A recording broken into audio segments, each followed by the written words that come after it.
Hi, I'm Tim Bradner. Welcome to Capitol News.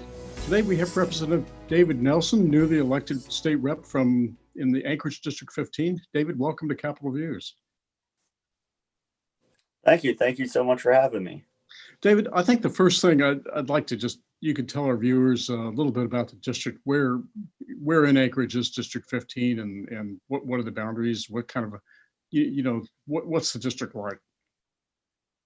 Yeah, so District 15 is Northeast Anchorage, so strictly Muldoon area, and then the Air Force site at J-Bear.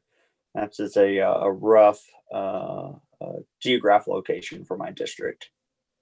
And as I understand, you came to Alaska to go to the university, and you're in the National Guard now. But I was just interested in why what attracted you to the university in Alaska? Why you decided to come here? Well, I came up here for the university, like you were saying, and wanted to go to UAA. There's a joke growing up that I absolutely hated the heat. Down in Florida, it's very hot, very humid. And so I always joked, if I hated the heat, that must mean I love the cold. And I've been here for years upon years. So I guess I do enjoy the cold a lot. So I'm sorry, you had been to, when did you come to Alaska? I first got up here, didn't know anyone. So I came up here for my freshman year back in 2015. I see. And then you graduated from UAA. Yeah. Yep, graduated in 2018, and then I, with their ROTC program I participated in, I got commissioned as a Seaburn officer through into the Alaska Army National Guard. Yeah. And David, what is a Seaburn officer? What is that? Yeah, this is military jargon. So new to me. Yeah, it's some military jargon. It's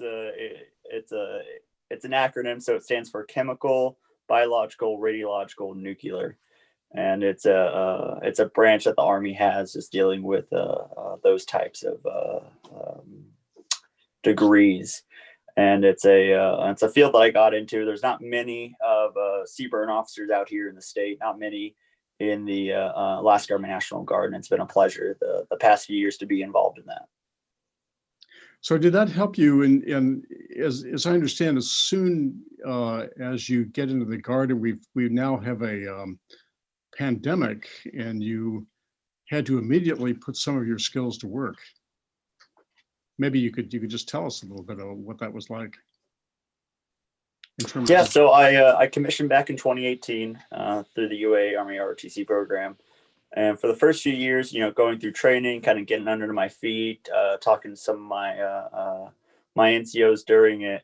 And then we had the COVID-19 pandemic, and it really swung into an upheaval. And I had to get brought in, and I had to teach a lot of people that may not have ever dived into reacting to a biological contaminant or a contaminant like COVID-19, and kind of help with decontamination procedures, or teaching people or helping out with proper usage of PPE and fitting for different types of masks.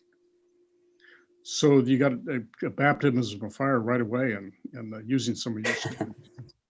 And then the last yeah, no one can predict a worldwide pandemic like that, but it was with my team behind me, we did a great job and responded well with my unit's response to the COVID-19 crisis. Yeah. Well, David, could you talk about the Guard a little bit? Just what the National Guard in Alaska does, and how big it is, and how important it is to the state? Yeah. So of course, I'm speaking just of my own experiences. I'm not reflecting anything with the Department of Defense or the National Guard Bureau or the Alaska Army National Guard. But through my own experiences, we're very mobile. We're very active in responding to any crisis that Alaska may have. So when I declared back in February, late February, I got a week into my candidacy, and then I got brought on for COVID response. And originally it wasn't supposed to be that long. It was only supposed to be about 2 weeks, but those 2 weeks turned into about 77 days where with my unit, an aviation unit, I got flown to different areas around Alaska to help fit masks, to help issue out equipment, to ensure that in case anything were to happen with a COVID-19 patient, that if the guard were to get involved, it wouldn't spread more than it already had. I see. David, you're new to the legislature. Do you have any ideas of what issues you'd like to work on? What committees you'd like to serve on? You must have given some thought during the campaign about this. Yeah, it's I definitely have thought about it. The budget's going to be the number one issue going into this year. We're at a peak where we have to make some really tough decisions going into how we want to see the future of Alaska. If we're going to adopt taxes, we're going to adopt new revenue sources through resource development, or we're going to go with more cuts to some of our budgets. That's going to be kind of the pinpoint, and I hope a lot of attention's turned to that during this session. Speaking more on what I'm looking at, with District 15, part of it being out on JBER, and with my own personal experience, if I could be on the Joint Armed Services Committee or Department of Military and Veterans Affairs Committee, I will be very excited to give my own personal input into that and help be a voice for some of those airmen that I represent.